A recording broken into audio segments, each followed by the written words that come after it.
नमस्कार विद्यार्थी मित्रों, ધોરણ 11 કોમર્સ અર્થશાસ્ત્ર વિષયમાં પ્રકરણ 4 પુરવઠામાં આ પ્રકરણમાં હવે આપણે બજારમાં વસ્તુની કિંમત નિર્ધારણની પ્રક્રિયા વિશે ચર્ચા કરીશું। પ્રશ્ન પરીક્ષામાં તમને 5 ગુણમાં પૂછાય કે ભાઈ કિંમત નિર્ધારણ એટલે શું, બજારમાં વસ્તુનું કિંમત નિર્ધારણ કેવી રીતે થાય તે આકૃતિ દોરી સમજાવો, આવો 5 ગુણનો પ્રશ્ન અહીંયા પૂછાય।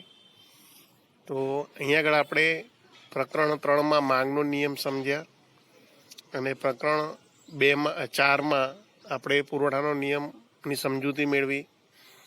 માંગનો નિયમ અને પુરવઠાનો નિયમ બંને આવડી ગયા હોય એના પરથી કિંમત નિર્ધારણની પ્રક્રિયા સારી રીતે સમજાવી શકાય છે। આપણે જાણીએ છીએ કે ભાઈ માંગનો નિયમ વસ્તુની કિંમત અને માંગ વચ્ચે વ્યસ્ત સંબંધ દર્શાવે છે અને પુરવઠાનો નિયમ વસ્તુની કિંમત અને પુરવઠા વચ્ચે સીધો સંબંધ દર્શાવે છે। આ બાબતો પરથી અહીંયા આગળ કિંમત નિર્ધારણની પ્રક્રિયા માંગ અને પુરવઠાની સમતુલાને આધારે સમજાવી શકાય છે। તો સૌથી પહેલાં કિંમત નિર્ધારણ એટલે શું એ પ્રશ્ન, તો કિંમત નિર્ધારણની વ્યાખ્યા આપવી પડે કે ભાઈ બજારમાં થતી માંગ અને વેચાતી વસ્તુ કે સેવાની કિંમતો કેવી રીતે નક્કી થતી હશે તેની સમજૂતી, બરાબર, એને કિંમત નિર્ધારણ તરીકે ઓળખવામાં આવે છે। પણ કિંમત નિર્ધારણની વ્યાખ્યા આવી આપી શકાય છે કે ભાઈ ચીજ વસ્તુ કે સેવાની કિંમત માંગ અને પુરવઠાના પરિબળો દ્વારા નક્કી થાય છે તેને કિંમત નિર્ધારણની પ્રક્રિયા કહે છે, બરાબર। ફરી એકવાર યાદ રાખજો વ્યાખ્યા, ચોપડી હોય તો એમાં અંડરલાઈન કરી રાખજો કે ભાઈ ચીજ વસ્તુ કે સેવાની કિંમત માંગ અને પુરવઠાના પરિબળો દ્વારા નક્કી થાય છે તેને કિંમત નિર્ધારણની પ્રક્રિયા તરીકે ઓળખવામાં આવે છે। બીજા શબ્દોમાં કહીએ તો કે જ્યાં માંગ અને પુરવઠો બંને સરખા થાય અથવા માંગ અને પુરવઠાની સમતુલા સ્થપાય તે સ્થિતિએ જે નક્કી થતી કિંમત એને કિંમત નિર્ધારણ તરીકે ઓળખવામાં આવે છે। તો આજે બજારમાં આપણે જાણીએ છીએ કે વસ્તુની કિંમત કોણ નક્કી કરે છે, તો કે ઉત્પાદકો નક્કી કરે છે, ગ્રાહકો નક્કી કરે છે, તો કે ના, તો અહીંયા આગળ બજારમાં વસ્તુની કિંમત માંગ અને પુરવઠો બંને સંયુક્ત રીતે નક્કી કરે છે। માંગ અને પુરવઠો બંને જ્યાં સમતુલા પ્રાપ્ત કરે ત્યાં નક્કી થતી કિંમત એ અસ્તિત્વમાં આવતી હોય છે। આ બાબત અહીંયા આગળ આપણે આકૃતિ દોરી સમજવાની છે। તો અહીંયા આગળ વસ્તુની માંગ, પુરવઠો અને તેની આંતરક્રિયા કેવી રીતે વસ્તુની કિંમત નક્કી કરે છે આ આકૃતિની મદદથી સમજી શકાય છે। તો અહીંયા આગળ અર્થતંત્રમાં અછતની સમસ્યા હોય છે। અછત એટલે શું, આ શબ્દ એક સમજવા જેવો છે। અછત કોને કહી શકાય, તો કે જરૂરિયાતના પ્રમાણમાં વસ્તુનો જથ્થો ઓછો હોવાની સ્થિતિ અને અછત કહેવામાં આવે છે। યાદ રાખજો અછત કોને કહેવાની વ્યાખ્યા કે ભાઈ જરૂરિયાતના પ્રમાણમાં વસ્તુનો જથ્થો ઓછો હોવાની સ્થિતિ એને અછત તરીકે ઓળખવામાં આવે છે। એ વસ્તુના ઉત્પાદન વપરાતા સાધનોની અછત હોવાથી તે વૈકલ્પિક ઉપયોગો ધરાવતા હોવાથી પસંદગી કરવી પડે છે। આપણે પહેલા જ પાઠમાં જોઈ ગયું કે રોબિન્સને કીધું હતું કે ભાઈ અર્થશાસ્ત્રની અંદર માનવીની જરૂરિયાતો અમર્યાદિત છે પરંતુ સાધનો કેવા છે, મર્યાદિત છે, તેથી જરૂરિયાત પ્રમાણે સાધનની પસંદગી કરવી પડે છે। અર્થશાસ્ત્ર એ પસંદગીનું શાસ્ત્ર છે। બીજું કે આપણી જરૂરિયાત પ્રમાણે સાધનોની ફાળવણી કરવી પડે છે। તો આ સમસ્યાનો જે ઉકેલ છે કેવી રીતે આવે છે, તો કે કિંમતો દ્વારા આવતો હોય છે। એટલા માટે અહીંયા આગળ કિંમત આપણે સમજવી પડી જરૂરી હોય છે। તો સૌથી પહેલાં બજારમાં અહીંયા આગળ ઉત્પાદકો કિંમત નક્કી કરતા નથી, ગ્રાહકો તો કે એ દ્વારા કિંમત નક્કી થતી નથી, પરંતુ જ્યાં માંગ અને પુરવઠો બંને સરખા થાય ત્યાં વસ્તુની કિંમત નક્કી થતી હોય છે। તો અહીંયા તમને એ સમજાવવાનો પ્રયત્ન કર્યો છે કે પ્રવર્તમાન કિંમતે વસ્તુ જેટલા જથ્થામાં ખરીદવી તે ગ્રાહકો તેમની માંગ દ્વારા નક્કી કરે છે, બરાબર, અને માંગ અને પુરવઠો સંયુક્ત રીતે વસ્તુની કિંમત નક્કી કરે છે। અહીંયા આગળ પ્રોફેસર માર્શલ, બરાબર, કે અહીંયા આગળ કિંમત નિર્ધારણની પ્રક્રિયા સમજાવવા છે। તેઓ સમજાવે છે કે ભાઈ બજારમાં માત્ર ઉત્પાદકો, બરાબર, એટલે કે કોણ, તો કે વેચનારાઓ જે પુરવઠો રજૂ કરે છે તે, અને ગ્રાહકો એટલે કોણ, ખરીદનારાઓ જેઓ માંગ કરે છે તે। તો માત્ર ઉત્પાદકો કે માત્ર ગ્રાહકો કે એટલે કે વસ્તુની માંગ કે માત્ર વસ્તુના પુરવઠા દ્વારા વસ્તુની કિંમત નક્કી થતી નથી, પરંતુ માંગ અને પુરવઠો બંને સંયુક્ત રીતે વસ્તુની કિંમત નક્કી કરે છે। આ બાબતને સમજાવવા માટે પ્રોફેસર માર્શલ કાતરનું ઉદાહરણ આપે છે। માર્શલ સમજાવે છે કે ભાઈ કાતરના બે પાના હોય છે, કાતરના બે પાના હોય છે. કાતરનું ઉપલું પાનું કે નીચલું પાનું સ્વતંત્ર રીતે કાપવાનું કાર્ય કરતું નથી. બરાબર, આપણે કાતર વડે કાગળ કે કાપડ કાપી શકીએ છીએ. હવે કાતર વડે જ્યારે કાગળ કે કાપડ કાપીએ છીએ, બંને પાનાનો ઉપયોગ થતો હોય છે. કોઈ એક પાના વડે કાગળ કે કાપડ કાપી શકાતું નથી. બરાબર, તે એવી જ રીતે અહીંયા આગળ પણ કાપવાની પ્રક્રિયામાં બંને પાના જરૂરી છે. એવી જ રીતે અહીંયા આગળ કિંમત નિર્ધારણની પ્રક્રિયામાં માંગ અને પુરવઠો બંને અનિવાર્ય છે. આ બાબત પ્રોફેસર માર્શલ સમજાવે છે. તો યાદ રાખજો કે આલ્ફ્રેડ માર્શલે અહીંયા આગળ કિંમત નિર્ધારણની પ્રક્રિયાને સમજાવવા માટે કાતરનું ઉદાહરણ આપ્યું છે. કાતરના બંને પાના હોય છે, બે પાના હોય છે. આ બંને પાના વડે કાપવાની પ્રક્રિયા થતી હોય છે. આ બંને પાના વડે કાગળ કે કાપડ કાપી શકાય છે. કોઈ એક જ પાનું સ્વતંત્ર રીતે કાગળ કે કાપડ કાપી શકતું નથી. એવી જ રીતે બજારમાં વસ્તુની કિંમત એ માંગ અને પુરવઠો બંને સંયુક્ત રીતે નક્કી કરે છે. માત્ર માંગ કે માત્ર પુરવઠો કિંમત નક્કી કરી શકતા નથી. આ બાબતને અહીંયા આગળ નીચે મુજબ કે ભાઈ બજારમાં અમુક કિંમતે વસ્તુની કુલ માંગ અને કુલ પુરવઠો સરખો થાય ત્યારે સમતુલા નક્કી થાય એમ કહેવામાં આવે છે. તો અહીંયા આગળ એક નાનો પ્રશ્ન યાદ રાખજો, ચોપડી હોય તો અંડરલાઈન કરજો કે ભાઈ સમતુલા એટલે શું? તો સમતુલા કિંમત એટલે શું એવો પ્રશ્ન પૂછવામાં આવે તો કે બજારમાં વસ્તુની કુલ માંગ અને વસ્તુનો કુલ પુરવઠો સરખા થાય તે કિંમતને સમતુલા કિંમત તરીકે ઓળખવામાં આવે છે. આ સમતુલા અમુક સમય અમુક સંજોગોમાં પ્રાપ્ત થાય છે. સમય સંજોગો બદલાતા તેમાં વિક્ષેપ પડે છે અને આંતરક્રિયાના અંતે સમય જતાં પુનઃ સમતુલા પ્રાપ્ત થાય છે. એટલે એનો મતલબ એમ કે ભાઈ માંગમાં પરિવર્તન આવે અથવા પુરવઠામાં વધારો ઘટાડો થાય તો એને કારણે બજારમાં વસ્તુની કિંમતમાં પરિવર્તન આવતું હોય છે. કિંમત એની રહેતી નથી. દાખલા તરીકે પુરવઠો ઘટી જાય તો એને કારણે બરાબર કે કિંમતમાં વધારો થતો હોય છે. જ્યારે પુરવઠો વધી જાય ત્યારે કિંમતમાં ઘટાડો થતો હોય. માંગ વધી જાય ત્યારે કિંમતમાં વધારો થતો હોય. બરાબર, તો આ રીતે અહીંયા આગળ માંગ અથવા પુરવઠામાં પરિવર્તન થાય ત્યારે સમતુલા બદલાતી હોય છે અને એને કારણે કિંમતમાં પરિવર્તન થતું હોય છે. તો અહીંયા આગળ કિંમત નિર્ધારણની પ્રક્રિયાને સમજવા માટે આપણે નીચેના એક અનુસૂચિ જોઈશું અને અનુસૂચિના આધારે આકૃતિ અને આકૃતિના આધારે સમજૂતીની ચર્ચા કરીશું. તો અહીંયા આગળ જોઈ શકાય છે કે એક અનુસૂચિ દર્શાવવામાં આવી છે. અનુસૂચિમાં જે તમને નીચે કોષ્ટક દેખાય છે, આ કોષ્ટકમાં વસ્તુની કિંમત રૂપિયામાં દર્શાવી છે, વસ્તુની માંગ કિલોગ્રામમાં દર્શાવી છે અને વસ્તુનો પુરવઠો પણ કિલોગ્રામમાં દર્શાવી છે. આ એક કાલ્પનિક અનુસૂચિ છે. વિદ્યાર્થી મિત્રો, તમે કોઈ પણ અનુસૂચિ તમારી જાતે બનાવી શકો છો, પણ એમાં માંગનો નિયમ અને પુરવઠાના નિયમની છાપ દેખાતી હોવી જોઈએ. અહીંયા તમે જોઈ શકો છો કે ભાઈ વસ્તુની કિંમત બરાબર કે દાખલા તરીકે વસ્તુની કિંમત અહીંયા 10 રૂપિયા છે ત્યારે વસ્તુની માંગ 1000 રૂપિયા છે. હવે વસ્તુની કિંમત વધીને 20 રૂપિયા થાય છે ત્યારે માંગ ઘટીને 800 કિલોગ્રામ થાય છે. એવી જ રીતે તમે જો ક્રમશઃ વસ્તુની કિંમત વધીને 50 થાય છે ત્યારે વસ્તુની માંગ ક્રમશઃ ઘટીને 200 કિલોગ્રામ થાય છે. એ જ રીતે પહેલું ખાનું અને ત્રીજું ખાનું જોઈએ આપણે તો કે વસ્તુની કિંમત 10 રૂપિયા હોય ત્યારે વસ્તુનો પુરવઠો 200 કિલોગ્રામ જેટલો છે. હવે વસ્તુની કિંમત વધીને 20 રૂપિયા થાય ત્યારે પુરવઠો વધીને 400 થાય છે. તો આમ ક્રમશઃ જેમ જેમ કિંમત વધે છે, કિંમત વધીને 50 રૂપિયા થાય એમ પુરવઠો પણ વધીને 1000 થાય છે. તો અહીંયા આગળ માંગનો નિયમ અને પુરવઠાનો નિયમ બંને દર્શાવ્યા છે અને આ બંને અનુસૂચિનો ઉપયોગ કરીને અહીંયા આગળ આકૃતિ દર્શાવવામાં આવી છે. તમે જોઈ શકો છો કે ભાઈ વસ્તુની કિંમત 10 રૂપિયા હોય ત્યારે વસ્તુની માંગ 1000 કિલોગ્રામ જેટલી છે બરાબર અને વસ્તુનો પુરવઠો 200 કિલોગ્રામ જેટલો છે. જ્યારે વસ્તુની કિંમત વધીને 50 રૂપિયા થાય છે ત્યારે વસ્તુની માંગ તમે જો 1000 હતી એ ઘટીને 200 કિલોગ્રામ જેટલી થાય છે અને વસ્તુનો પુરવઠો વધીને 1000 કિલોગ્રામ થાય છે. તો અહીંયા આગળ ઓછી કિંમતે માંગ વધુ જોવા મળે છે અને પુરવઠો ઓછો જોવા મળે છે. એ જ રીતે વધુ કિંમતે માંગ ઓછી જોવા મળે છે અને પુરવઠો વધુ જોવા મળે છે. પરિણામે એ સમતુલા કિંમત થઈ શકતી નથી. તો કઈ કિંમત હોઈ શકે? તો આકૃતિમાં અનુસૂચિમાં તમે જોઈ શકો છો કે ભાઈ વસ્તુની કિંમત 30 રૂપિયા હોય ત્યારે માંગ અને પુરવઠો બંને સરખા થાય છે. 600 કિલોગ્રામ છે, જોઈ શકો છો તમે કે ભાઈ વસ્તુની કિંમત 30 રૂપિયા હોય ત્યારે માંગ અને પુરવઠો બંને સરખા થાય છે, 600 થાય છે, તો તે આપણી સમતુલા કિંમત બની શકે છે. તો આ જ બાબતને બાજુમાં આકૃતિમાં દર્શાવવામાં આવી છે. હવે આકૃતિમાં તમે જોઈ શકો છો કે આકૃતિમાં OX ધરી પર આકૃતિ પેન્સિલથી જ દોરવાની છે મિત્રો, અને અહીંયા આગળ આકૃતિમાં બરાબર આ રીતે અનુસૂચિ પ્રમાણે દોરવાની છે. તો અનુસૂચિ પ્રમાણે આકૃતિ દોરીએ તો આકૃતિમાં OX ધરી જે આડી ધરી છે ત્યાં વસ્તુની માંગ અને પુરવઠો કિલોગ્રામમાં દર્શાવ્યો છે. OY ધરી ઉપર વસ્તુની કિંમત રૂપિયામાં દર્શાવી છે.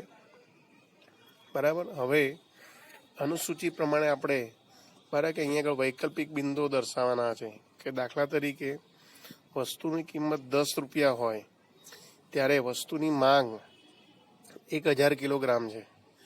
બરાબર. અને વસ્તુનો પુરવઠો કેટલો તો કે 200 કિલોગ્રામ જેટલો છે, જે આકૃતિમાં તમે જોઈ શકો છો કે ભાઈ આકૃતિમાં અહીંયા આગળ તમને દર્શાવવામાં આવ્યો છે. એ જ રીતે વસ્તુની કિંમત 20 રૂપિયા હોય ત્યારે માંગ 800 કિલોગ્રામ જેટલી છે અને પુરવઠો 400 કિલોગ્રામ જેટલો છે. એટલે કે માંગ ઓછી થાય છે અને પુરવઠો વધુ થાય છે, જે તમે આકૃતિમાં અહીંયા આગળ બી બિંદુ જોઈ શકો છો અને ડી બિંદુ તમને દર્શાવે છે. એ જ રીતે વસ્તુની કિંમત 30 રૂપિયા હોય ત્યારે માંગ 600 કિલોગ્રામ અને પુરવઠો પણ 600 કિલોગ્રામ જે સરખા થાય છે, જે ઈ બિંદુ દર્શાવે છે. એ જ રીતે વસ્તુની કિંમત 40 રૂપિયા થાય ત્યારે વસ્તુની માંગ 400 કિલોગ્રામ જેટલી થાય છે, એટલે કે ઘટે છે, કે જે આકૃતિમાં એ બિંદુ દર્શાવે છે. અને પુરવઠો વસ્તુનો પુરવઠો 800 કિલોગ્રામ જેટલો થાય છે, જે સી બિંદુ દર્શાવે છે. જ્યારે વસ્તુની કિંમત 50 રૂપિયા વધે છે ત્યારે માંગ 200 કિલોગ્રામ જેટલી એટલે કે ઘટે છે, જે આકૃતિમાં અહીંયા આગળ ડી બિંદુ દર્શાવે છે. અને 1000 કિલોગ્રામ જેટલો પુરવઠો થાય છે, જે SS પુરવઠા રેખા ઉપર જોઈ શકો છો તમે. તો આમ આકૃતિમાં તમે અહીંયા આગળ વિદ્યાર્થી મિત્રો અનુસૂચિ પ્રમાણે આકૃતિ દોરશો, વૈકલ્પિક બિંદુઓ દર્શાવશો, તો આ રીતે તમને આકૃતિ જે જોઈ શકાય છે એ રીતે DD માંગ રેખા અને SS પુરવઠા રેખા પ્રાપ્ત થશે. અને બંનેને જોડતું જે બિંદુ ઈ બિંદુ પ્રાપ્ત થાય છે એ સમતુલા દર્શાવે છે, એને સમતુલા કિંમત તરીકે ઓળખી શકાય છે. તો આ રીતે આકૃતિ દોરી શકાય. મેં આકૃતિનું વર્ણન કર્યું, તમને સમજાવી આકૃતિ, ખ્યાલ આવી ગયો હશે. હવે આકૃતિની સમજૂતી લખવી હોય આપણે તો આકૃતિની સમજૂતી નીચે પ્રમાણે આ રીતે આપી શકાય છે. તો કે ઉપરોક્ત આકૃતિમાં પહેલું વાક્ય તો તમે આ લખી શકો છો કે ઉપરોક્ત આકૃતિમાં OX ધરી પર વસ્તુની માંગ અને વસ્તુનો પુરવઠો દર્શાવેલો છે કિલોગ્રામમાં, જ્યારે OY ધરી પર વસ્તુની કિંમત રૂપિયામાં દર્શાવેલ છે. અનુસૂચિ પ્રમાણે આકૃતિ દોરતા આકૃતિમાં DD વસ્તુની માંગ રેખા પ્રાપ્ત થાય છે. તમે જોઈ શકો છો કે DD માંગ રેખા આકૃતિમાં આપણે દર્શાવી છે, બરાબર, કે જે જમણી બાજુ નીચેથી ડાબી બાજુ ઉપર તરફ જઈ રહી છે, બરાબર, DD માંગ રેખા. એ જ રીતે SS વસ્તુની પુરવઠા રેખા છે, જે ડાબી બાજુ નીચેથી જમણી બાજુ ઉપર તરફ જઈ રહી છે. આ બંને માંગ રેખા અને પુરવઠા રેખા બંને એકબીજાને ઈ બિંદુએ છેદે છે. અહીંયા દર્શાવ્યું છે ચોપડીમાં, કેપિટલ ઈ બિંદુ જે દર્શાવ્યું છે, બરાબર, કે જે સમતુલા બિંદુ તરીકે ઓળખાય છે. અહીંયા આગળ EQ જેટલી કિંમત એટલે કે 30 રૂપિયા કિંમત નક્કી થાય છે. 30 રૂપિયા કિંમત આ કહી શકાય છે. અહીંયા EQ, બરાબર, આ રીતે વસ્તુની કિંમત 30 રૂપિયા નક્કી થાય છે, જ્યાં માંગ અને પુરવઠો બંને કેવા તો કે સરખા છે, 600 કિલોગ્રામ જેટલા સરખા થાય છે. અહીં સમતુલા સ્થપાતી હોવાથી EQ કિંમત એ સમતુલા કિંમત તરીકે ઓળખાય છે. બરાબર, આ કિંમત લાંબા સમય સુધી ટકી રહેતી હોય છે. હવે આપણે બીજી રીતે વિચારીએ તો કે દાખલા તરીકે હવે વસ્તુની કિંમત 30 રૂપિયા કરતાં વધે, એટલે કે વસ્તુની કિંમત 30 રૂપિયા કરતાં વધે એટલે કઈ બાજુ ઉપર તરફ, તો 30થી વધીને કેટલી થાય છે તો કે 40 થાય છે. ત્યારે અહીંયા આગળ વસ્તુની જે માંગ છે, બરાબર, આકૃતિમાં દર્શાવવામાં જે વસ્તુની માંગ 600 કિલોગ્રામથી ઘટીને કેટલી થશે 400 કિલોગ્રામ, અને પુરવઠો વધે છે. આ માંગ અને પુરવઠા વચ્ચે AC જેટલું અંતર સર્જાય છે. AC જેટલું અંતર એટલે અહીંયા કહી શકાય છે, જો આ E અને C જેટલું અંતર સર્જાય છે, એટલે એનો મતલબ એમ કે ભાઈ અહીંયા આગળ કિંમત વધે છે, એને કારણે માંગમાં ઘટાડો થાય છે અને પુરવઠામાં એટલો શું થાય છે, વધારો થાય છે. જે તમને માંગ રેખા અને પુરવઠા રેખા પરના A અને C બિંદુ દર્શાવે છે, એ તફાવત છે, બરાબર. હવે આગળ એવું કહી શકાય છે કે આમ માંગ કરતાં પુરવઠો વધી જાય છે, પરિણામે કિંમત નીચી જવાનું વલણ ધારણ કરે છે. એટલે કે અહીંયા આગળ કિંમત વધે છે એને કારણે પુરવઠો વધે છે, પરંતુ માંગમાં શું થતું હોય છે? ઘટાડો થાય છે. એટલે કિંમત વધવાને કારણે પુરવઠો વધે છે પરંતુ માંગ ઘટે છે. એટલે આ સમતુલાની સ્થિતિ લાંબા સમય સુધી જળવાશે નહીં. એવી જ રીતે હવે વસ્તુની કિંમત ₹30 કરતાં બરાબર કે ઘટે છે, 30 કરતાં ઓછી થાય છે. એટલે કે 30ને બદલે હવે કેટલી થાય છે? તો કે 20 થાય છે. તો જો અહીંયા આગળ 20 થાય છે ત્યારે બરાબર કે અહીંયા આગળ સમતુલા રેખા એટલે કે SS પૂર્ણ રેખા પરનું બિંદુ બી અને ડી બંને વચ્ચે તફાવત સર્જાય છે.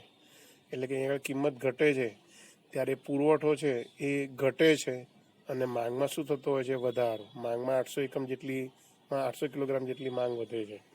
તો અહીંયા આગળ કિંમત ઘટવાને કારણે બરાબર કે કિંમત ઘટે છે એને કારણે વસ્તુની માંગ 600 કિલોગ્રામથી વધીને 800 કિલોગ્રામ થાય છે અને પુરવઠો ઘટે છે. તેથી માંગ અને પુરવઠા વચ્ચે BD જેટલું અંતર સર્જાય છે. અહીં પુરવઠા કરતાં માંગ વધી જાય છે. અહીંયા તમે જોઈ શકો છો કે કિંમત ઘટી છે એને કારણે પુરવઠો ઘટાડે છે, કારણ કે ઉત્પાદકોને અહીંયા નફો થતો નથી, નુકસાન જાય છે. એટલે ઉત્પાદકો પુરવઠો ઘટાડશે, પરંતુ લોકોને ગ્રાહકોને ફાયદો થતો હોય છે કિંમત ઘટે છે એટલે લોકો વધુ માંગ કરે છે. પરિણામે કિંમત અહીંયા આગળ ધીમે ધીમે વધવાનું વલણ ધરાવે છે. આમ જે કિંમતે વસ્તુ માટેની માંગ અને વસ્તુ માટેનો પુરવઠો સરખા થાય તે સમતુલાની કિંમત બને છે. અને માંગ કે પુરવઠામાં જ્યાં સુધી ફેરફાર ન થાય ત્યાં સુધી આ કિંમત બજારમાં લાંબા સમય સુધી ટકી શકે છે. તો આકૃતિમાં અહીંયા આગળ ઈ બિંદુ એ સમતુલા બિંદુ છે કે જ્યાં વસ્તુની કિંમત ₹30 નક્કી થઈ છે, એ લાંબા સમય સુધી ટકી શકે અને સમતુલા કિંમત તરીકે ઓળખાય છે. જ્યાં સુધી માંગ પક્ષે અથવા પુરવઠા પક્ષે ફેરફાર ન થાય ત્યાં સુધી આ સમતુલા કિંમત બજારમાં ટકી રહે છે. તો આ રીતે બજારમાં કિંમત નિર્ધારણની પ્રક્રિયા અસ્તિત્વમાં આવતી હોય છે. તો ધ્યાન રાખજો વિદ્યાર્થી મિત્રો કે જ્યાં માંગ અને પુરવઠો બંને સરખા થાય અને જે બિંદુએ નક્કી થતી કિંમત અને સમતુલા કિંમત તરીકે ઓળખાય છે. તો આ રીતે બજારમાં માંગ અને પુરવઠો બંને સંયુક્ત રીતે વસ્તુની કિંમત નક્કી કરે છે. માત્ર માંગ કે માત્ર પુરવઠો કિંમત નક્કી કરી શકતા નથી. તો આ બાબતને આ રીતે અનુસૂચિ આકૃતિ દ્વારા સમજી શકાય. તો ફરી એકવાર યાદ રાખજો કે બજારમાં પ્રશ્ન આવો પૂછાય, કિંમત નિર્ધારણ એટલે શું? બજારમાં કિંમત નિર્ધારણની પ્રક્રિયા સમજાવો. તો પહેલાં આપણે કિંમત નિર્ધારણની વ્યાખ્યા લખવી પડે કે ભાઈ ચીજ વસ્તુ કે સેવાની કિંમત માંગ અને પુરવઠાના પરિબળો દ્વારા નક્કી થાય છે. તેને કિંમત નિર્ધારણની પ્રક્રિયા તરીકે ઓળખવામાં આવે છે. પૂર્ણ હરીફાળા બજારમાં કિંમત નિર્ધારણની પ્રક્રિયા અહીં આગળ માંગ, પુરવઠો અને તેની આંતરક્રિયા વસ્તુની કિંમત કેવી રીતે નક્કી કરે છે આ બાબતને આકૃતિ દ્વારા સમજાવી શકાય. પહેલાં આ આકૃતિ સમજાવતી પહેલાં થોડી આપણે સમજૂતી લખવી પડે કે ભાઈ આ કિંમત નિર્ધારણની પ્રક્રિયા પ્રોફેસર માર્શલે સમજાવી છે કે ભાઈ બજારમાં માત્ર માંગ કે માત્ર પુરવઠો ઉત્પાદકો કે વેપારીઓ કે ગ્રાહકો વસ્તુની કિંમત નક્કી કરતા નથી, પરંતુ માંગ અને પુરવઠો બંને સંયુક્ત રીતે વસ્તુની કિંમત નક્કી કરે છે અને એ રીતે કિંમત નિર્ધારણ થતું હોય છે. આ બાબતને સમજાવતા પ્રોફેસર આલ્ફ્રેડ માર્શલે કાતરનું ઉદાહરણ આપ્યું છે. કાતરના ઉદાહરણ દ્વારા એમણે સમજાવ્યું છે કે કાતરના 2 પાના હોય, બંને પાના સંયુક્ત રીતે કાગળ કે કાપડ કાપે છે, સ્વતંત્ર રીતે કાપી શકતા નથી. એ જ રીતે બજારમાં વસ્તુની કિંમત પણ માત્ર માંગ કે માત્ર પુરવઠો નક્કી કરતા નથી. માંગ અને પુરવઠો બંને સંયુક્ત રીતે બરાબર કે અહીંયા આગળ કિંમત નિર્ધારણની પ્રક્રિયા અસ્તિત્વમાં આવતી હોય છે. આ બાબતને તો કે જ્યાં માંગ અને પુરવઠો સરખા થાય એને સમતુલા કહેવાય છે. એ સમતુલા કિંમત કહેવાય છે. એ લાંબા સમય સુધી ટકતી હોય છે. આ બાબતને સમજાવવા માટે આપણે કાલ્પનિક આવું ઉદાહરણ આપવું પડે. માંગ અને પુરવઠાની કાલ્પનિક અનુસૂચિ આપણે દર્શાવી છે.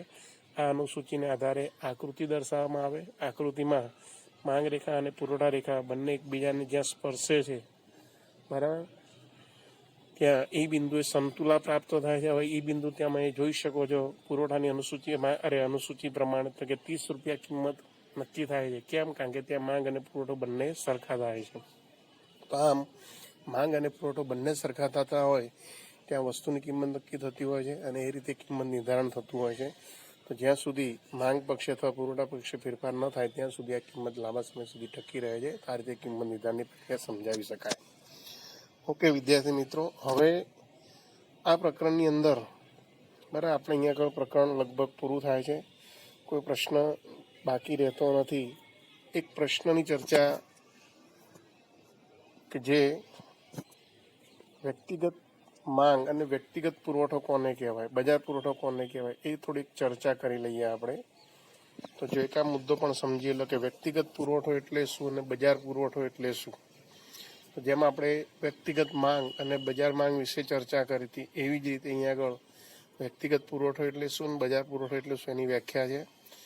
તો કે અહીંયા આગળ વ્યક્તિગત પુરવઠો કોને કહેવાય, તો જો આ વ્યાખ્યા છે યાદ રાખજો, કોઈ એક જ ઉત્પાદક કે પેઢી દ્વારા બજારમાં જે ચીજ વસ્તુને જુદી જુદી કિંમતે વેચવા માટે મૂકવામાં આવે છે, બરાબર, તેને વ્યક્તિગત પુરવઠો તરીકે ઓળખવામાં આવે છે. અહીંયા આગળ યાદ રાખજો કે અહીંયા આગળ ઉત્પાદક પેઢી કે વેપારી, આ શબ્દ યાદ રાખો. કોઈ ઉત્પાદક કે પેઢી દ્વારા બજારમાં જે ચીજ વસ્તુને જુદી જુદી કિંમતે વેચવા માટે મૂકવામાં આવે છે તેને વ્યક્તિગત પુરવઠા તરીકે ઓળખવામાં આવે છે. જ્યારે કોઈ ચોક્કસ કિંમતે અનેક ઉત્પાદકો એટલે કે એક કરતાં વધુ ઉત્પાદકો કે પેઢીઓ દ્વારા વસ્તુનો જેટલો પુરવઠો બજારમાં મૂકવામાં આવે છે તેના કુલ સરવાળાને કુલ પુરવઠો કે બજાર પુરવઠા તરીકે ઓળખવામાં આવે છે. બરાબર, તો ફરી એકવાર યાદ રાખજો કે બજાર પુરવઠો કોને કહેવાય, તો કે ચોક્કસ કિંમતે અનેક ઉત્પાદકો કે પેઢીઓ દ્વારા વસ્તુનો જેટલો પુરવઠો બજારમાં મૂકવામાં આવે તેને કુલ પુરવઠો કે બજાર પુરવઠા તરીકે ઓળખવામાં આવે છે. અહીંયા આગળ બજાર પુરવઠો અને વ્યક્તિગત પુરવઠો દર્શાવતી તમને એક અનુસૂચિ દર્શાવી છે. અહીંયા તમે જોઈ શકો છો કે સૌથી પહેલાં કિંમત આપી છે, કિલોગ્રામ દીઠ કિંમત. પછી સફરજનનો જુદી જુદી પેઢીઓનો વ્યક્તિગત પુરવઠો આપ્યો છે, એટલે કે એ એક પેઢી, બી પેઢી, એ રીતે. અને ચોથું જે ખાનું છે, બરાબર, એ સફરજનનો બજાર પુરવઠો એટલે કુલ પુરવઠો તરીકે ઓળખી શકાય છે. એ પેઢી અને બે પેઢી દ્વારા ખરીદવામાં આવતો પુરવઠાનો સરવાળો છે. બરાબર, તો આ રીતે વ્યક્તિગત પુરવઠો એ શું છે, તો કે કોઈ એક ઉત્પાદક કે વેપારી દ્વારા રજૂ કરવામાં આવતો અથવા બજારમાં વેચવા માટે મૂકવામાં આવતો પુરવઠો છે, એને વ્યક્તિગત પુરવઠો કહેવામાં આવે છે. જ્યારે બજાર પુરવઠો શું છે કે અનેક ઉત્પાદકો દ્વારા રજૂ કરવામાં આવતો પુરવઠો છે. બીજું કે અહીંયા અર્થશાસ્ત્રના સિદ્ધાંતોમાં પુરવઠા સંબંધી અભ્યાસમાં બજાર પુરવઠાને ધ્યાનમાં લેવામાં આવે છે, વ્યક્તિગત પુરવઠાને ખાસ ધ્યાનમાં લેવામાં આવતો નથી. એટલે અહીંયા આગળ બજાર પુરવઠાને સમજવો ખૂબ જરૂરી હોય છે. અહીંયા આગળ બજાર આ જે અનુસૂચિ આપી છે એના આધારે અહીંયા આગળ આવી બે આકૃતિ દોરી શકાતી હોય છે. એક વ્યક્તિગત આ પુરવઠા રેખાની આકૃતિ છે અને બીજી કઈ, તો કે આ બી વ્યક્તિની અથવા બી પેઢીની પુરવઠા રેખાની આકૃતિ દર્શાવવામાં આવેલી છે. અને આ બંને આકૃતિને સરવાળારૂપ બજાર પુરવઠા રેખા કે જે તમને અહીંયા જોવા મળે છે, બરાબર, કે જે અનુસૂચિમાં આપણે પહેલું ખાનું અને ચોથું ખાનું એના આધારે દોરવામાં આવેલી આકૃતિ આ બજાર પુરવઠા રેખા છે. બરાબર, તો અહીંયા આગળ પુરવઠા રેખાનો ઢાળ જે ધન હોય છે, બરાબર, એ અહીંયા જોઈ શકાય છે કે અહીંયા પણ દર્શાવાય છે કે વસ્તુની કિંમત જેમ જેમ વધે છે એમ પુરવઠો વધે છે, બરાબર, બજાર પુરવઠો પણ વધે છે. પણ અહીંયા આગળ વ્યક્તિગત પુરવઠા રેખા કરતાં બજાર પુરવઠા રેખાનો ઢાળ કેવો હોય છે, ઓછો હોય છે, કારણ કે અહીંયા આગળ આ કુલ પુરવઠા રેખા છે એટલા માટે. તો આ રીતે વ્યક્તિગત પુરવઠો કોને કહેવાય અને બજાર પુરવઠો કોને કહેવાય એની એક આ ખ્યાલ જે બાકી હતો એની ચર્ચા પણ આપણે અહીંયા થઈ ગઈ. તો આની સાથે આપણે પ્રકરણ 4 પૂર્ણ કરીએ છીએ. હવે આ પ્રકરણ 4માં જે વિવિધ પ્રકારના સ્વાધ્યાયના જે પ્રશ્નો છે, બરાબર, પ્રશ્નોની ચર્ચા લગભગ બધા જ પ્રશ્નો આવી ગયા છે. નીચેના પ્રશ્નોના જવાબનો સાચો વિકલ્પ, અહીંયા આગળ વિકલ્પો છે જે તમે લખી શકો એવા છે. 6 વિકલ્પો આપેલા છે એક વાક્યના. એ જ રીતે જથ્થો એટલે શું, એટલે કે એક વાક્યના પ્રશ્નો આપેલા છે, 7 પ્રશ્નોના જવાબ. ત્યાર પછી ટૂંકમાં એટલે આ 2 ગુણમાં પૂછાઈ શકે એવા ટૂંકા પ્રશ્નોના જવાબો. ત્યાર પછી મુદ્દાસર જે 3 ગુણમાં પૂછી શકાય, આ બધા જ પ્રશ્નોની આપણે વિગતે ચર્ચા કરી ગયા છીએ. અને છેલ્લે વિસ્તારપૂર્વક પ્રશ્નો જે 5 ગુણમાં પૂછાય કે જેમાં આપણે આજે છેલ્લો પ્રશ્ન બજારમાં કિંમત નિર્ધારણની પ્રક્રિયા એની પર ચર્ચા કરી ગયા. તો આ પ્રકરણ આપણે પૂર્ણ કરીએ છીએ. આ પ્રકરણ સારા અક્ષરે લખી નોટબુકમાં તૈયાર કરી જવું. અને હવે આપણે નવા પ્રકરણ 5 એના વિશે નેક્સ્ટ લેક્ચરથી ચર્ચા કરીશું. ઓકે, આટલા સુધી આપણે રાખીએ છીએ. આ પાછળના જે શબ્દો, પારિભાષિક શબ્દો આપ્યા છે સમજવા માટે છે, એ પણ સમજવા જરૂરી છે વિદ્યાર્થી મિત્રો. Okay, thank you.